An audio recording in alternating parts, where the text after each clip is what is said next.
Global corona hotspot बन चुका है। देश में सबसे ज्यादा अगर किसी शहर में इस समय केस है तो वो दिल्ली में है। मुंबई से काफी आगे निकल चुका है दिल्ली इस मामले में। क्या तैयारी है दिल्ली सरकार की और क्यों हम इस स्थिति में पहुंचे? इन सभी सवालों का जवाब देने के लिए केजरीवाल जी हमारे साथ हैं। बहुत बहुत शुक्रिया सर हमसे बात करने के लिए। मुख्यमंत्री जी, सबसे पहले आपसे पूछना चाहूंगा कि आज आपने एक प्लाज्मा डोनर बैंक की एक अनाउंसमेंट करी।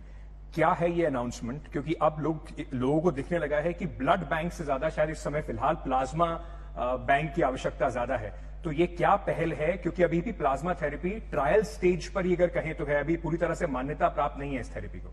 मैं आपकी बात से सहमत हूं। लगभग 2-2.5 महीने पहले सबसे पहले दिल्ली सरकार ने इनिशिएटिव लेके प्लाज्मा थेरेपी के ट्रायल शुरू किए थे, केंद्र सरकार से परमिशन लेके।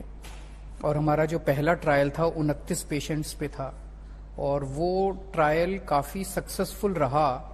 इन द सेंस वो ये दिखाता है कि अगर बहुत सीरियस अगर पेशेंट है, मल्टी ऑर्गन फेलियर हो गए और वेंटिलेटर पे चले गए, उनको तो बचाना मुश्किल हो जाता है। लेकिन अगर मॉडरेट पेशेंट है, उसकी स्थिति को खराब होने से बचाने के लिए प्लाज्मा थेरेपी सक्सेसफुल नजर आती है। आज जब वैक्सीन कोई नहीं है हमारे पास और कोई और नहीं है, तो ये एक अच्छा एक मददगार साबित होती है। मैं इतना ही कहूंगा, बड़े बड़े अभी दावे नहीं करूंगा। तो वो जो 29 पेशेंट्स में दिया, उसके नतीजे जब हमने केंद्र सरकार को सबमिट किए तो केंद्र सरकार ने काफी हमें भी परमिशन दी और आगे भी परमिशन दी, कई सारे प्राइवेट हॉस्पिटल्स को भी परमिशन दी। अभी मैं ये देख रहा हूं कि लोग जो है प्लाज्मा को ढूंढते हुए बहुत ज्यादा हैरेसमेंट फील कर रहे हैं कि कोई प्लाज्मा का डोनर मिल जाए, हमारा मरीज जो है वो अस्पताल में एडमिट है जी, कोई प्लाज्मा। मेरे पास बहुत फोन आ रहे हैं और गलत किस्म की एक्टिविटीज भी शुरू हो गई हैं इस पूरे इसमें। तो अब सरकार ने तय किया है कि हम एक प्लाज्मा बैंक बनाएंगे। जो लोग ठीक हो गए हैं उन लोगों को फोन करके, उनको एनकरेज करके, उनको प्लाज्मा डोनेट करने के लिए एनकरेज किया जाएगा। और ये जो प्लाज्मा बैंक होगा ये ILBS जो हमारा अस्पताल है वहां पे होगा। जो भी डोनर है उनको आने का जाने का सारी व्यवस्था करेंगे। और मैं आज आपके चैनल के माध्यम से भी सभी जो ठीक हो चुके हैं कोरोना से, उन सब लोगों से रिक्वेस्ट करना चाहता हूं हाथ जोड़ के कि अपनी जिंदगी में कम मौके आते हैं दूसरे की जिंदगी बचाने के लिए। ये एक मौका है। अगर आप प्लाज्मा डोनेट करते हैं तो हो सकता है कि आपके प्लाज्मा से किसी एक आदमी की जिंदगी बच जाए। तो आप बिल्कुल, कुछ लोगों के मन में है कि वीकनेस आ जाती है, कोई वीकनेस नहीं आती है प्लाज्मा डोनेट करने से। कुछ तो अलग अलग भ्रांतियां हैं, किसी तरह की कोई मन के अंदर भ्रांति रखने की जरूरत नहीं है। आपकी सेहत हमारे लिए सबसे पहले है। आपकी सेहत को किसी तरह का कोई नुकसान नहीं होने वाला। तो जो प्लाज्मा इकट्ठा होगा उसे फिर जो भी प्राइवेट का डॉक्टर हो या सरकारी डॉक्टर हो, जो भी रिकमेंड करेगा कि मेरे मरीज को जरूरत है, हम उसे प्लाज्मा देंगे। 27 तारीख को यानी कि शनिवार को आपने एक मीडिया इंटरेक्शन था, आपका प्रेस कॉन्फ्रेंस थी, उसमें आपने कहा कि जून के शुरुआती हफ्ते में, फर्स्ट वीक में lack of testing, lack of beds की वजह से कुछ पेशेंट्स की जान भी गई कि उस समय बेड्स अवेलेबल नहीं थे। क्या किसी भी सरकार के लिए सबसे बड़ा एडमिशन ऑफ फेलियर नहीं है कि आपके पास मार्च से लेकर जून तक का समय था और आप खुद कह रहे हैं मुख्यमंत्री होने के नाते कि उस समय कुछ लोगों को इसका खामियाजा भुगतना पड़ा क्योंकि हम पूरी तरह से तैयार नहीं थे? देखिए, पहली चीज तो हमें यह समझने की जरूरत है कि दिल्ली ने कहां से शुरू किया, दिल्ली में कोरोना कैसे बढ़ा, इतना ज्यादा कोरोना कैसे बढ़ा। कुछ लोग ये कह रहे हैं दिल्ली वाले इनडिसिप्लिन्ड हैं, कुछ लोग अलग अलग दिल्ली वालों के ऊपर वो कर रहे हैं। दिल्ली में कोरोना बढ़ा क्योंकि 15 फरवरी से लेके 20 मार्च के बीच में 35,000 लोग बाहर से आए इंडिया में। उन देशों से आए। भारत सरकार ने निर्णय लिया कि उन देशों में जहां पे कोरोना बहुत बढ़ गया था, वहां के इंडियंस वहां से वापस इंडिया आना चाहते थे। तो भारत सरकार ने स्पेशल फ्लाइट्स उनके लिए अरेंज की। वो सारी फ्लाइट्स 35,000 लोगों को लेके आई, जिनकी शुरू में किसी को पता नहीं था क्या टेस्टिंग प्रोटोकॉल है, क्या कुछ है। उनकी कोई स्क्रीनिंग नहीं हुई शुरुआती दिनों के अंदर और वो सारे के सारे दिल्ली के अंदर फैल गए। उसके बाद लॉकडाउन हो गया, लेकिन वो अंदर ही अंदर अपने परिवार को, अपने दोस्तों को तो कर रहे थे। शुरुआत के दिनों में कोई टेस्टिंग नहीं हो रही थी, बिकॉज कोई टेस्टिंग किट नहीं थी किसी के पास, कोई टेस्टिंग लैब्स नहीं थी किसी के पास। उसके बाद जब लॉकडाउन खुला तो लॉकडाउन खुलने के बाद सब लोग आपस में मिलने लगे और ये एक बड़े स्तर के ऊपर फैला। जब तक हम अपनी कमी को एक्सेप्ट नहीं करेंगे तब तक उसको सुधार नहीं सकते। मैं मानता हूं कि जून के पहले हफ्ते में दिल्ली में बेड्स की कमी थी, हमने काफी बेड्स का इंतजाम किया था, वो भी कम पड़ गया। टेस्टिंग की कमी थी, हमने काफी टेस्टिंग का इंतजाम किया था, वो भी कम पड़ गया था। आज की डेट में उसके बाद हम सोए नहीं। एक चीज मैंने रियलाइज की कि कोरोना की लड़ाई इतनी बड़ी लड़ाई है जिसको कोई अकेली सरकार नहीं जीत सकती, कोई अकेली एजेंसी नहीं जीत सकती, कोई अकेला व्यक्ति नहीं जीत सकता। सबको साथ लेके चलना पड़ेगा। मैं सबके पास गया, केंद्र सरकार से मदद मांगी टेस्टिंग बढ़ाने के लिए। केंद्र सरकार के शुक्रगुजार है, उन्होंने हमें रैपिड टेस्टिंग किट्स से मदद की। शुरू में उन्होंने 10-12 हजार दी, अब हमने और खरीद ली हैं बहुत सारी, लेकिन उन्होंने शुरुआत हमारे को टेस्टिंग किट्स दी। बेड्स हम लोगों ने आज इतने इंतजाम कर दिए हैं दिल्ली के अंदर बेड्स के, अब बेड्स की कमी नहीं है। एक स्टेज थी, मैं मानता हूं, मैं एडमिट करता हूं कि जून के पहले हफ्ते में स्टेज थी कि आप एक अस्पताल से दूसरे, दूसरे से तीसरे दौड़ रहे थे आप, और अस्पताल कहता था बेड नहीं है, बेड नहीं है। आज बेड की कमी नहीं है। आज 13,500 बेड कोविड के इस टाइम ऐप के ऊपर है और 6,000 केवल ऑक्यूपाइड है। आज स्थिति ये हो गई है कि दिल्ली में अस्पतालों में अब मरीज कम होते जा रहे हैं कोविड के, ठीक होके घर जा रहे हैं और नए मरीज नहीं आ रहे। ये बहुत बड़ी बात है। तो आज स्टेबिलिटी दिखाई दे रही है, आज टेस्टिंग की कोई प्रॉब्लम नहीं है। हमने केंद्र सरकार की मदद से, हम शुक्रिया अदा करते हैं केंद्र सरकार का, केंद्र सरकार की मदद से 4 गुना हमने टेस्टिंग कर दी। जून के फर्स्ट वीक में हम 5,000 टेस्ट पर डे कर रहे थे, आज हम 20,000 टेस्ट पर डे कर रहे हैं। तो कई सारी कमियां हैं, उन कमियों को सुधारते जा रहे हैं। एलएनजेपी हॉस्पिटल है, मुझे याद है आप ही के चैनल में आप ही ने शायद प्रोग्राम किया था कि एलएनजेपी अस्पताल में ये कमी है, ये कमी है, ये कमी है। उसको हमने कोई आपको क्रिटिसाइज नहीं किया, हमने धन्यवाद किया मीडिया का। आज कल और परसों पिछले 3 दिन के अखबार और मीडिया उठा के देख लीजिए, वही एलएनजेपी अस्पताल, आज सारा मीडिया तारीफ कर रहा है कि एलएनजेपी अस्पताल बिल्कुल पलट गया है, उसमें टर्न अराउंड हुआ है। डॉक्टर्स ने, नर्सेज ने, एडमिनिस्ट्रेशन ने, हमने सब ने मिलके इसको चैलेंज के रूप में स्वीकार किया और एलएनजेपी अस्पताल में आज डेथ लगभग हाफ हो गई हैं। जो पहले 20-25 डेथ डेली होती थी, आज 6-7 डेथ पर डे हो रही हैं। जब आप ये बात कह रहे हैं कि दिल्ली में अब बेड्स काफी बढ़ गए हैं, केसेस थोड़े कम आ रहे हैं, रिकवरीज बढ़ रही हैं, ये उस टाइम पे आप कह रहे हैं जब 23 तारीख को ऑलमोस्ट 4,000 केस थे और पिछले 10 दिनों में कम से कम हमने देखा मोर और लेस 3500 से ज्यादा केस दिल्ली के अंदर रोज आ रहे हैं। मुंबई से आगे दिल्ली निकल चुका है। शुरुआत में मुंबई में बहुत ज्यादा केस थे, दिल्ली काफी पीछे था उसके मुकाबले में। क्या जो 2 बहुत क्रूशल महीने थे, अप्रैल और मई के, जब लॉकडाउन पूरी तरीके से इंप्लीमेंट करा गया था, वहां शायद हमने बहुत ज्यादा इंतजाम नहीं करे थे, इस वजह से दिल्ली में आज ये उसमें भी इंतजाम करे थे। जैसे आज जो इंतजाम है, आज मैंने बताया कि 6,000 बेड हमारे हैं, 13,500 बेड का इंतजाम है। आने वाले समय में हम और भी इंतजाम कर रहे हैं। खुदा ना करे, भगवान ना करे कि अगले कुछ दिन में मान लीजिए एक जबरदस्त स्पाइक आता है और हमारे सारे इंतजाम कम पड़ जाते हैं, तो उसके बाद उसके हिसाब से इंतजाम करेंगे। कोई भी कोरोना को प्रिडिक्ट नहीं कर पा रहा कि कितने केस आएंगे, कितने नहीं आएंगे।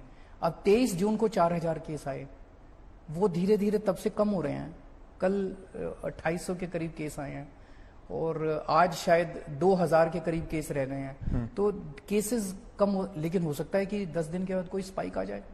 तो तैयारी जो है आगे की भी करनी है, लेकिन आगे की कितनी करनी है एक एस्टिमेट के बेसिस पे हम लोग वो कर रहे हैं। इसी एस्टिमेट पे कल गृह मंत्री अमित शाह जी ने बोला कि दिल्ली में 5.5 लाख का जो एस्टिमेट मनीष सिसोदिया जी ने बताया था कि 31 जुलाई तक हो जाएगा, उसने लोगों को बहुत डरा दिया। और यही वो समय था जब गृह मंत्री जी ने यह भी कहा कि मुझे फिर दिल्ली में इंटरवीन करना पड़ा क्योंकि लोग बहुत डरे हुए थे और ऐसा लग रहा था कि सारी सिचुएशन नाकाफी है। तो कहीं ना कहीं क्या लगता है कि अरविंद केजरीवाल की सरकार की क्योंकि कुछ कमी थी, इस वजह से गृह मंत्री को उतरना पड़ा मैदान में? मुझे लगता है, जैसा मैंने कहा, कि ये इतनी बड़ी बीमारी है कि कोई भी एक व्यक्ति और कोई भी एक संस्था या कोई भी एक सरकार इससे निजात नहीं पा सकती। जब तक सारे मिलके काम नहीं करेंगे तब तक इसका समाधान नहीं निकल सकता। जब फर्स्ट वीक ऑफ जून में हमारे दिल्ली के अंदर केसेस बढ़ने चालू हुए और जब ये सारी चीजें, मैंने दिल्ली के सारे होटल मालिकों से बात की, वो सामने आए। 3,500 बेड्स हमने होटलों के अंदर इंतजाम किए। हमने सारे प्राइवेट हॉस्पिटल से बात की 40% बेड्स हमने सारे अस्पतालों के उसके लिए बुक कर दिए कोविड के लिए। उसके बाद हमने जितने हमारे अंडर कंस्ट्रक्शन हॉस्पिटल थे उनको चालू करवाया। हमने सामाजिक संस्थाओं से और ये अक्षरधाम टेम्पल वालों ने मदद की, राधा स्वामी वालों ने मदद की, तेरापंथी वालों ने मदद की, जितनी रिलीजियस ऑर्गेनाइजेशंस है इनसे सबसे हमने मदद मांगी, बैंक्वेट हॉल वालों से मदद मांगी, सबके पास गए, केंद्र सरकार के पास गए। आज आपको स्थिति थोड़ी कंट्रोल में नजर आ रही है क्योंकि सबने मिलके मिला जुला काम किया। केंद्र सरकार ने, दिल्ली सरकार ने, संस्थाओं ने, होटल ने, लोगों ने, 2 करोड़ लोगों ने भी, बिना लोगों के साथ के आप कुछ भी अचीव नहीं कर सकते।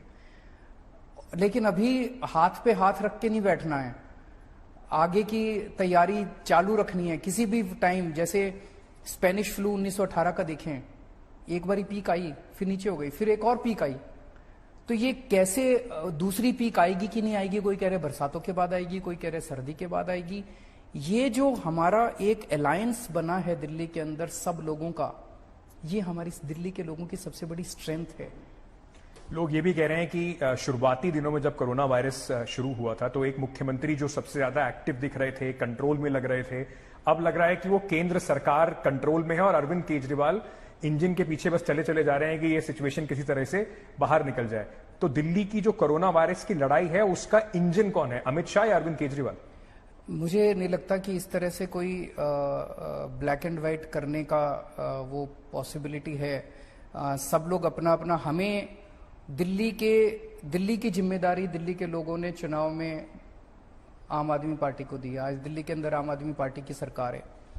आम आदमी पार्टी की सरकार का मुखिया होने के नाते और दिल्ली के लोगों का मुख्यमंत्री होने के नाते सारी जिम्मेदारी मेरी है। अगर दिल्ली में कुछ भी बुरा होता है उसकी जिम्मेदारी मेरी है। अगर दिल्ली में बेड्स नहीं मिलते उसकी जिम्मेदारी मेरी है। अगर दिल्ली में टेस्टिंग नहीं होती उसकी जिम्मेदारी मेरी है। अगर दिल्ली में प्लाज्मा की कमी आती है उसकी जिम्मेदारी मेरी है। अगर दिल्ली के अंदर किसी भी लोगों को कोई भी दिक्कत है उसकी जिम्मेदारी मेरी है। और उन दिक्कतों को पूरा करने के लिए मैं किसी के भी पास जाऊंगा, किसी के पैर पकड़ने पड़ेंगे उसके पैर पकड़ूंगा। अगर मेरे किसी के पैर पकड़ने से एक आदमी की जिंदगी भी मैं बचा सकता हूं, मेरे को कोई गुरेज नहीं है उसके पैर पकड़ने से। दिल्ली में अभी शुरुआत में ये दिखाई पड़ा कि अमित शाह आए, वो लाजपत नगर LNJP हॉस्पिटल गए, राधा स्वामी सत्संग वाला जो जहां पर ये पूरा 10,000 बेड का पूरा फैसिलिटी बनाया, आपने एक ट्वीट किया, उनको निमंत्रण दिया कि चलिए साथ में जाके उसका इंस्पेक्शन करते हैं। उन्होंने एक और ट्वीट करके बोला कि ये बात तो पहले ही तय हो चुकी है। इसको देखा जा रहा है कि कहीं ना कहीं क्रेडिट की लड़ाई चल रही है कि अरविंद केजरीवाल काम अमित शाह ने शुरू करा दिया है और अरविंद केजरीवाल क्रेडिट लेने की कोशिश कर रहे हैं। आपकी ऑपोजिशन तो कम से कम, और जो लोकल यूनिट बीजेपी की है वो तो आप पे यही इल्जाम लगा रही है। सारा क्रेडिट उनका, आपको नहीं चाहिए? पॉलिटिकल नुकसान नहीं होगा इसका? सारा क्रेडिट उनका। और दिल्ली में जितनी कमियां हैं इस टाइम वो सारी मेरे सर पे। उन कमियों को दूर करने में मैं अपनी जी जान लगा रहा हूं। लोगों की जान बचाना मेरे लिए इस टाइम सबसे बड़ा धर्म है। मेरे लिए क्रेडिट की लड़ाई नहीं है। आपको नहीं लगता कि इसका पॉलिटिकल नुकसान होगा? लोग सोचेंगे कि वोट तो मुख्यमंत्री जी को दिया था, अब वो कह रहे हैं कि क्रेडिट अगर कोई अच्छा हो रहा है तो वो अमित शाह कर रहे हैं। तो लेनो दो ना सारा क्रेडिट। मैं राजनीति नहीं कर रहा, मेरे को राजनीति नहीं करनी, राजनीति मेरे को करनी भी नहीं आती, राजनीति मेरा मकसद भी नहीं है। मेरा मकसद लोगों की सेवा करना है, मेरा मकसद लोगों की जान बचाना है। मैंने अपने सारी पार्टी के लोगों पर कहा, आप देखेंगे ट्विटर के ऊपर देख रहे होंगे, कोई बीजेपी का बड़ा नेता कहता है मुझे प्लाज्मा चाहिए, आम आदमी पार्टी का वॉलंटियर जाके उसको प्लाज्मा दिलाता है। बीजेपी वाला हो चाहे कांग्रेस वाला हो चाहे कोई भी हो, हमें राजनीति नहीं करनी, हमें जान बचानी है। चाहे बीजेपी वाला हो चाहे कांग्रेस वाला हो चाहे आम आदमी पार्टी वाला हो, कोई भी हो, हर एक आदमी की जान हमारे लिए इंपॉर्टेंट है, उसी में लगे हुए हैं। कितना फर्क पड़ा है केंद्र सरकार और मिनिस्ट्री ऑफ होम अफेयर्स के इंटरवेंशन से दिल्ली की लड़ाई में कोरोना वायरस के खिलाफ? क्योंकि दिल्ली में वैसे भी थोड़ा कॉम्प्लिकेटेड स्ट्रक्चर है, एक तरफ MCD है, केंद्र सरकार के भी हैं। क्योंकि कुछ चीजों में देखा गया, जैसे कि आपने बीच में कहा कि आपकी सरकार ने कि बाहर के लोगों का इलाज करना संभव शायद नहीं होगा, वो केंद्र सरकार के अस्पताल करें, दिल्ली सरकार के अस्पतालों को रिजर्व कर दिया जाए, उसको केंद्र सरकार ने पलट दिया। होम आइसोलेशन वाली जो पॉलिसी थी उसके ऊपर कुछ मतभेद रहे। तो क्या एक समन्वय बन पाया है और कितना फायदा मिला है अरविंद केजरीवाल की सरकार को कोरोना वायरस की लड़ाई में केंद्र सरकार के इंटरवेंशन से? अभी तक हमने उनसे कई बार मदद मांगी। जैसे शुरू में PP किट्स नहीं थे हमारे पास, हमने केंद्र सरकार से मांगा, उन्होंने दिए। शुरू में टेस्टिंग किट्स नहीं थे हमारे पास, हमने उनसे मांगे, उन्होंने दिए। अभी हाल फिलहाल के दिनों में हमने उनसे ऑक्सीजन के सिलेंडर्स मांगे, उन्होंने हमें ऑक्सीजन के सिलेंडर्स दिए। हमने उनसे कहा कि ये जो राधा स्वामी सत्संग के अंदर इतना बड़ा सेंटर बन रहा है, हमारे पास डॉक्टर्स और नर्सेज की कमी थी, हमने उनसे मांगा, उन्होंने डॉक्टर्स और नर्सेज की सुविधा सब हमें दिलवाई। तो कई बार जो जो चीजें हम लोगों ने मांगी, उन्होंने काफी मदद, अब सबसे बड़ी मदद पिछले दिनों में मिली एक्सपर्ट एडवाइस की। नेशनल लेवल पे उनके पास बड़े बड़े एक्सपर्ट्स हैं, दिल्ली के लेवल पे हमारे पास उस किस्म के, उस लेवल के एक्सपर्ट्स नहीं हो सकते। तो एक्सपर्ट एडवाइस उन लोगों को जब हमने कहा कि हमें इसमें मदद चाहिए, इसमें मदद चाहिए, उनसे मदद मिली। और जैसा मैंने कहा कि कोई भी व्यक्ति, कोई भी संस्था या कोई भी सरकार अगर ये सोचे कि हम अकेले कोरोना से निपट लेंगे, वो किसी और ही प्लेनेट में रह रहे हैं। अमेरिका फेल हो गया, स्पेन फेल हो गया, न्यूयॉर्क फेल हो गया, लंदन फेल हो गया, सारे फेल हो गए। कोई एक सरकार कर ही नहीं सकती, सबको मिलके एफर्ट्स करने पड़ेंगे। और दिल्ली के अंदर आपको उसी का नतीजा आज नजर आ रहा है। पिछले जो हमारा अलायंस हुआ है, राजनीति को बिल्कुल साइड रख के, तू मैं को बिल्कुल साइड रख के, हमने जो एक साथ मिलके काम किया है टीम की तरह, सारों ने, होटल वालों ने, हॉस्पिटल वालों ने। अब इस लड़ाई में अगर आप सोचें कि अस्पतालों की कोई भूमिका नहीं है, बहुत बड़ी भूमिका है। आप ये कहें कि होटल वालों की कोई भूमिका नहीं है, बहुत बड़ी भूमिका है। मैंने जो बेड्स, हम लोगों ने बेड्स की जो त्राही हो रही थी, 4 दिन के अंदर बेड्स की जो संख्या बढ़ाई, वो इन्हीं लोगों की वजह से बढ़ाई, इनके साथ लेके हम लोगों ने बढ़ाई। टेस्टिंग की जो व्यवस्था बढ़ाई, वो लैब्स के सहयोग से बढ़ाई, लैब्स वालों से हमने बात की। तो सब लोगों का साथ है, सब लोगों के साथ से सब लोग आगे बढ़ रहे हैं।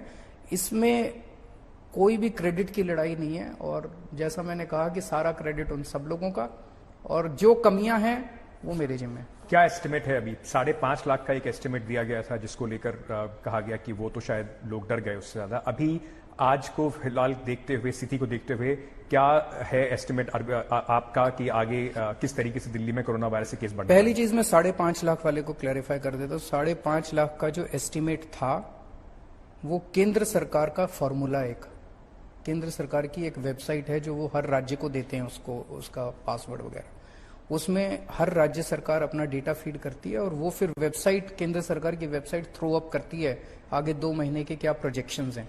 वो रिकवरी रेट पे बेस्ड होता है, ग्रोथ रेट पे बेस्ड होता है, और एक डेथ रेट पे बेस्ड होता है।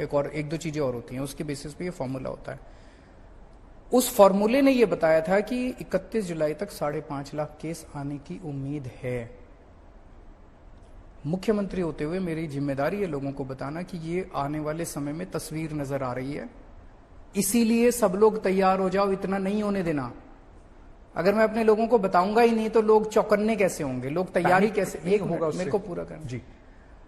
अब मुझे आज बड़ी खुशी है कहते हुए, जून के अंतिम 30 जून कल है, 30 जून तक जितने उस फॉर्मूले के हिसाब से 30 जून तक 15,000 बेड्स की जरूरत थी। 1 लाख केस 15 और 45,000 एक्टिव केसेस उसमें लिखे हुए थे। 1 लाख टोटल केस होने थे, 45,000 एक्टिव केस होने थे और 15,000 बेड की जरूरत थी। हमारे एफर्ट्स की वजह से, दिल्ली के लोगों की एफर्ट्स की वजह से, दिल्ली सरकार के एफर्ट्स की वजह से, सभी लोगों के, केंद्र सरकार के एफर्ट्स की वजह से आज ये कहते हुए मुझे प्रसन्नता है कि 30 जून आ गया, लेकिन 27,000 एक्टिव केसेस हैं, 15,000 बेड्स की जरूरत नहीं है, 6,000 बेड भी पूरे नहीं भर रहे, आधे बेड्स की जरूरत है, आधे एक्टिव केसेस हो रहे हैं। और इस टाइम स्थिति, पिछले हफ्ते जो स्थिति है उसने एक तरह से टर्न अराउंड लिया है। आज दिल्ली के अस्पतालों में मरीजों की संख्या घट रही है, केसेस बढ़ रहे होंगे लेकिन घर में सबका इलाज हो रहा है। आज दिल्ली में जितने लोग बीमार हो रहे हैं उससे ज्यादा लोग डेली ठीक हो रहे हैं। आज दिल्ली में मौत जो है वो तेजी के साथ कम होती जा रही है, डेथ कम हो रही है। आज जितने लोग पहले हम टेस्ट करते थे उसमें से पॉजिटिविटी रेशो कहते हैं कि जितने लोग हम टेस्ट करते थे उसमें जितने पॉजिटिव आते थे, आज उनकी संख्या घटती जा रही है। ये कई सारी चीजें पिछले हफ्ते 10 दिन में होने लगी हैं और मैं उम्मीद करता हूं कि फिंगर्स क्रॉस्ड कि आगे ऊपर वाले की दया से, सब लोगों के सहयोग से कोरोना बढ़ना नहीं चाहिए। क्या लगता है आपको, कब तक दिल्ली में पीक आएगा, आपका क्या अनुमान है? और अगले कुछ दिनों में, आगे आने वाले दिनों में, जैसे आप कह रहे हैं, अगर ट्रेंड जो नंबर ऑफ केसेस का वो डाउनवर्ड रहता है, तो आपको क्या लगता है कि जो एकदम स्पर्ट आया था उसको कंट्रोल करने में आप कामयाब हुए? जो एकदम से स्पर्ट आया था उसमें जो सबका सहयोग लिया हम लोगों ने, वो चाबी है उसकी। किसी ने हमें टेस्टिंग किट दिए, किसी ने हमें एक्सपर्ट एडवाइस दी, किसी ने हमें अपनी जगह दी, किसी ने कोई सहयोग दिया, किसी ने होटल दिए, किसी ने ये दिया, किसी ने, सबका सहयोग जो था उसने आज अपने को, दिल्ली को उस कठिन परिस्थिति से निकाल लिया है। आज दिल्ली स्टेबल नजर आती है, दिल्ली के आंकड़े स्टेबल नजर आते हैं, दिल्ली में उतनी प्रॉब्लम नजर नहीं आती। अगर यही स्थिति रही तो हम डाउनवर्ड ट्रेंड की तरफ जा रहे हैं। अगर स्पाइक दोबारा आया तो फिर उस टाइम अपने को वो करना पड़ेगा। क्या आपको, लेकिन अभी हम हाथ पे हाथ रख के नहीं बैठे, जैसे 15, अभी 13,500 बैठे, इसको भी हम बढ़ा रहे हैं। जैसे जून के बाद से आपने जो कहा, समन्वय भी दिखा, आप गए लोगों से मिलने। समन्वय पहले भी था, तो लेकिन ये वॉर, आपने देखा होगा कि जब से कोरोना है, हमने ढेरों राजनीतिक डिफरेंसेस होते हुए भी केंद्र सरकार के साथ हमने कदम से कदम मिला के चले हैं पूरे कोरोना के पीरियड में। कहीं भी कई लोग मुझे ये कहते थे कि ये तो बहुत अच्छी बात है, जो भी राजनीति में जो भी कहते हैं, लेकिन हमने राजनीति को अलग रखा। जून के महीने में एक वॉर लेवल पे जब हमने देखा कि हमारी उम्मीदों से कहीं ज्यादा आगे चला गया, तो वॉर लेवल पे एफर्ट्स किए और बहुत सारे लोगों को ज्वाइन कराया। तो सब लोगों के समन्वय से, सब लोगों के एफर्ट से आज हम स्थिति। आप जैसा आपने बोला कि मुख्यमंत्री होने के नाते आपको ये एडमिट भी करना पड़ेगा कि कमियां कहां कहां हैं और उसके हिसाब से आप उनको सुधार रहे हैं। अरविंद केजरीवाल, आप लोगों ने कहा कि एलएनजेपी हॉस्पिटल इतना खराब है, हम लोग बैठ के कह सकते थे कि गंद मीडिया, गोदी मीडिया, फलाना मीडिया, ढिमका, हमने ये नहीं कहा। मैंने हर प्रेस कॉन्फ्रेंस में कहा कि आप लोग जो बोल रहे हैं हम उसको ठीक करेंगे। मैंने वहां पे डॉक्टर से बात की, जो जो कमियां थी एलएनजेपी हॉस्पिटल में, उन सारी कमियों को दूर करने की कोशिश की। वहां पे सबने सहयोग किया। अभी भी हो सकता है कमियां, उनको भी ठीक करेंगे, लेकिन आज आप ही, मीडिया ही 3-4 दिन से तारीफ कर रहा है कि एलएनजेपी अस्पताल बदल गया है। अब अगर कोई ये कहे आके कि एलएनजेपी अस्पताल इसलिए बदला क्योंकि केंद्र सरकार से कोई आया और उसने, एलएनजेपी अस्पताल बदला क्योंकि एलएनजेपी अस्पताल के मेडिकल डायरेक्टर ने काम किया, वहां के डॉक्टर्स ने काम किया, वहां की नर्सों ने काम किया, हमारे ऑफिसर्स ने रात दिन मेहनत की, सहयोग किया, सब लोगों ने मिलकर किया। वहां पे बहुत वॉलंटियर्स लगे हुए हैं, वो सब लोग कर रहे हैं काम। मैं ये पूछना चाह रहा था आपसे कि जो अभी फिलहाल जो स्थिति है दिल्ली के अंदर, बेड्स तो आप बढ़ा रहे हैं, जो मेडिकल कर्मचारी हैं, डॉक्टर्स हों, नर्सेज हों, बाकी हेल्थ कर्मचारी हों, उनको लेकर क्या करा जा रहा है? एलएनजेपी के अंदर और अस्पतालों के अंदर बहुत सारे डॉक्टर्स हैं जिनको कोरोना वायरस हुआ, कुछ बड़े डॉक्टर्स की जान भी चली गई इसमें। क्या दिल्ली के पास पर्याप्त मेडिकल स्टाफ है इस समय से जूझने के लिए? एट द मोमेंट है। जैसे मैंने कहा कि इस वक्त एक ट्रेंड ये देखने को मिल रहा है कि दिल्ली में केसेस की संख्या बढ़ती जा रही है। पहले 1000 थी, 2000 हुई, 3000 हुई, 4000 हुई, अब केसेस भी थोड़े घटने लगे हैं। केसेस बढ़ रहे हैं, अस्पतालों में मरीजों की संख्या कम हो रही है। क्यों? क्योंकि ऐसा लगता है कि जो लोग बीमार हो रहे हैं वो उतने सीवियर नहीं है, उनकी इंटेंसिटी माइल्ड है, घर में ही उनका इलाज हो पा रहा है। उतने लोग अस्पताल जा नहीं रहे, अब अस्पतालों की जरूरत पड़ नहीं रही। दूसरा एक और भी ट्रेंड देखने को मिला कि पहले लोगों में डर बहुत ज्यादा था।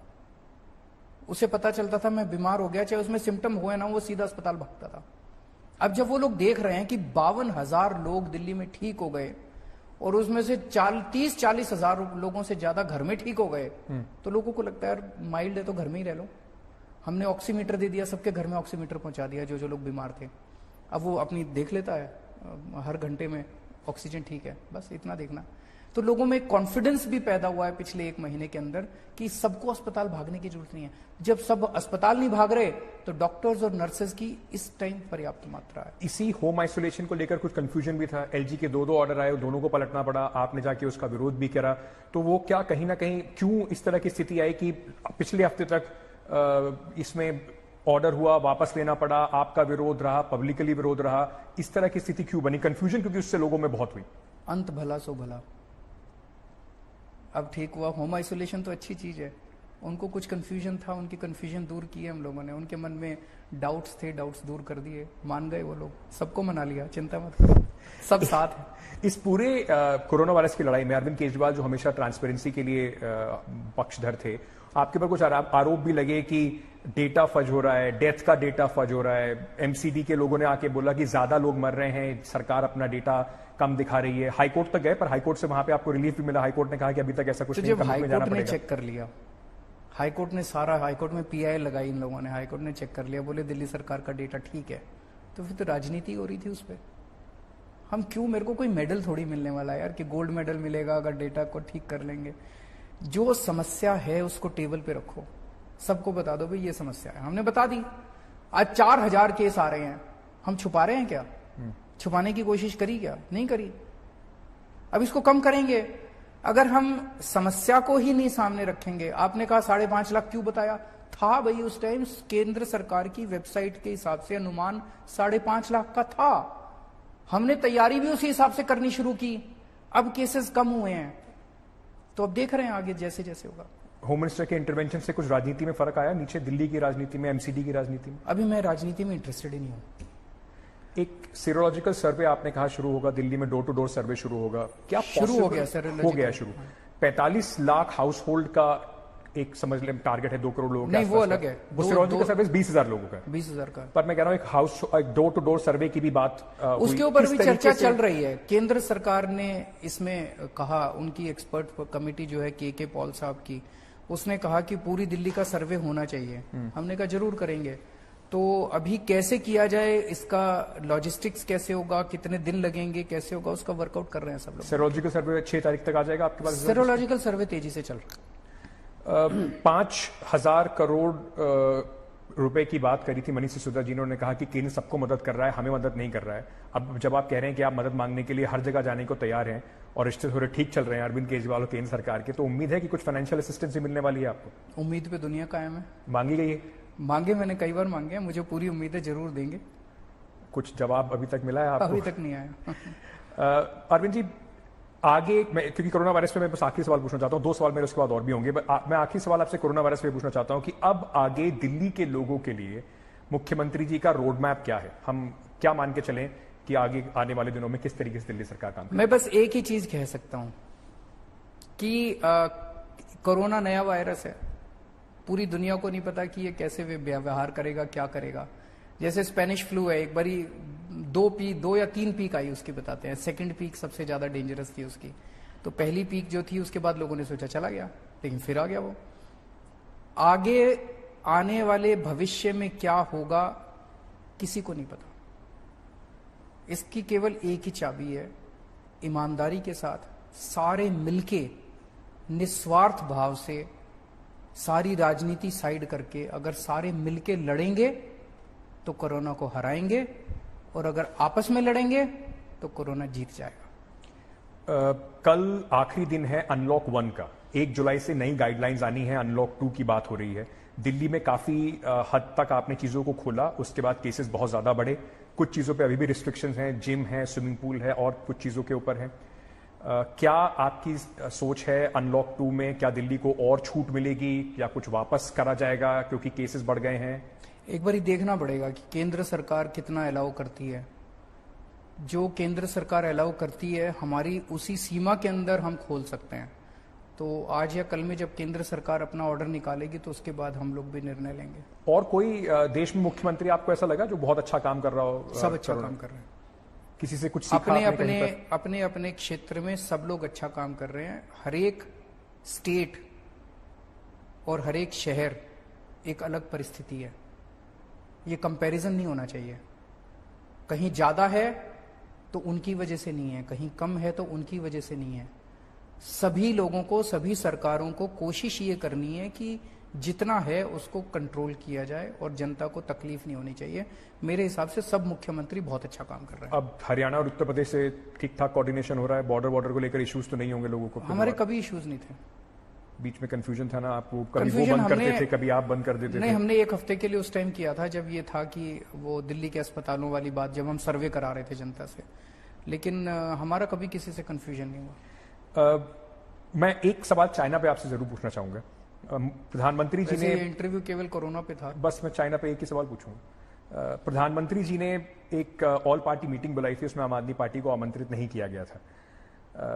क्या विचार है आपका चाइना को लेकर, और देश में जो इस समय जो पूरा एक जिस तरह का माहौल बन रहा है चाइना की पॉलिसी को लेकर, कहाँ मानते हैं आप केंद्र सरकार के रिस्पॉन्स को? मैंने आप ही का प्रोग्राम था या आपके चैनल पे मैंने एक प्रोग्राम 2-3 प्रोग्राम देखे हैं जिसमें आप लोग बहुत विस्तार से बताते हैं कि कहाँ कहाँ किस किस पॉइंट पे चाइना ने भारत के अंदर घुस के हमारी टेरिटरी पे कब्जा कर लिया है। मेरा केवल ये कहना है कि पूरा देश इस टाइम गुस्से में है, पूरा देश आर्मी के साथ खड़ा है, पूरा देश सरकार के, केंद्र सरकार के साथ खड़ा है। अगर हम उस टेरिटरी को नहीं छुड़ा पाए तो जो 20 जवान हमारे शहीद हुए उनकी आत्मा को शांति नहीं मिलेगी। हमें इसको वापस छुड़ाना चाहिए किसी भी तरह से। दूसरा मेरा ये मानना है कि 1962 में भी चीन ने धोखा दिया था जब जवाहरलाल नेहरू थे। हमने तो दोस्ती का हाथ बढ़ाया था। पिछले कुछ सालों की भी वही परिस्थिति रही, हमने दोस्ती का हाथ बढ़ाया लेकिन चाइना ने धोखा दिया। मुझे लगता है अब हमारी स्ट्रैटेजी ये होनी चाहिए कि दोस्ती जब हम कर रहे हैं उसके साथ साथ चौकन्ना भी रहें, ये सोच के कि कभी भी हो सकता है धोखा दे दे, उसकी भी तैयारी साथ साथ रहनी चाहिए ताकि अगला धोखा ना हो सके। प्रधानमंत्री जी और केंद्र सरकार तो कह रही है कि चाइना का कोई कब्जा ही नहीं है, हमारे टेरिटरी में है ही नहीं वो लोग। पर आपका चैनल तो कह रहा है, आपका चैनल झूठ दिखा रहा है इसका मतलब। हम तो वही दिखा रहे हैं जो सैटेलाइट मैप दिखा रहे हैं। तो वो अब फिर या तो आप जानो या वो जाने। आपका चैनल कह रहा है, मैं समझता हूं आपका चैनल कहता है हम सबसे तेज और सच दिखाते हैं। तो आपको लगता है यथास्थिति जो थी पुरानी वो मेंटेन होनी चाहिए और चाइना को पुशबैक करना चाहिए? क्यों आपको नहीं बुलाया गया वहां? आपकी राय भी जरूरी है। तीसरी बार मुख्यमंत्री हैं, केंद्र, एक राज्य में आपकी सरकार है, एक राज्य में आप प्रिंसिपल ऑपोजिशन में हैं। उनकी मर्जी। चाइनीज गुड्स को लेकर जो एक माहौल बना हुआ है, बॉयकॉट करना चाहिए, उसको लेकर आपका क्या विचार है? मुझे ये लगता है कि आज की चाइना के साथ जो परिस्थिति है, एक तरफ उससे तो निपट रहे हैं टेरिटोर उस पे, सीमा पे, लेकिन इसे एक बहुत बड़े अवसर के रूप में देखना चाहिए। आज हमारी पूरी मार्केट के ऊपर चाइना का जबरदस्त कब्जा है। पूरी मार्केट चाइना पे निर्भर। ये जैसे गणेश जी की मूर्तियां हैं, बताओ, गणेश जी की मूर्ति चाइना से बन के आती है, लक्ष्मी जी की मूर्ति चाइना से बन के आती है, दिवाली के पटाखे चाइना से बन के आते हैं, झड़ियां चाइना से, लड़ियां चाइना से बन के आती हैं। क्यों? क्या हमारे देश के उद्योगपति और व्यापारी काबिल नहीं है क्या? बिल्कुल काबिल है। थोड़ा सा सपोर्ट चाहिए। मुझे लगता है वॉर फुटिंग के ऊपर एक लिस्ट बना लेनी चाहिए कि चाइना से कौन कौन से प्रोडक्ट्स मेनली आते हैं, और व्यापारियों को और उद्योगपतियों को बुलाया जाए और कहा जाए बनाओ, हम तुम्हारे साथ हैं, जम के बनाओ, सरकार पूरा सहयोग करेगी। इसे हम एक अपॉर्चुनिटी की तरफ देख के अपना चाइना के ऊपर डिपेंडेंस कम कर सकते हैं, लाखों करोड़ों रोजगार पैदा कर सकते हैं। और कुछ दिल्ली सरकार भी अपना उसमें कुछ पहल करेगी? दिल्ली सरकार बहुत छोटा है इस पूरे इसमें नेशनल लेवल पे, क्योंकि आप पे आरोप लग रहा है कि आप जो सीसीटीवी का जो बीजेपी आरोप लगा रही है, सीसीटीवी का जो कॉन्ट्रैक्ट दिया गया वो चाइनीज कंपनी के पास है, उसको देख सकते हैं। वो राजनीतिक आरोप प्रत्यारोप करते रहते हैं। वो हमने तो केंद्र सरकार को दिया था कॉन्ट्रैक्ट, केंद्र सरकार की एक कंपनी है बीएल ने आगे किसी और कंपनी को दे दिया, पर वो राजनीति है। मैंने मोटे मोटे तौर पे कहा कि ये एक अपॉर्चुनिटी के रूप में देख सकते हैं जब हम अपनी देश की प्रोडक्शन को बहुत बड़े स्केल के ऊपर बढ़ा सकते हैं। मेरा आखिरी सवाल सर, सरकार कहती है कि इस समय मोदी जी से या सरकार से चाइना पे सवाल पूछना देशद्रोह के बराबर है। आपको लगता है कि इस समय जो ऑपोजिशन है, राहुल गांधी है, कांग्रेस पार्टी है, वो लोग सवाल पूछते हैं, उनको ऐसा नहीं करना चाहिए, या सवाल पूछना डेमोक्रेटिक राइट है, चलता रहना? कांग्रेस क्या करती है मैं उस पर टिप्पणी नहीं करूंगा, वो उनका अपना राजनीति है, उनका अपना सोचना है।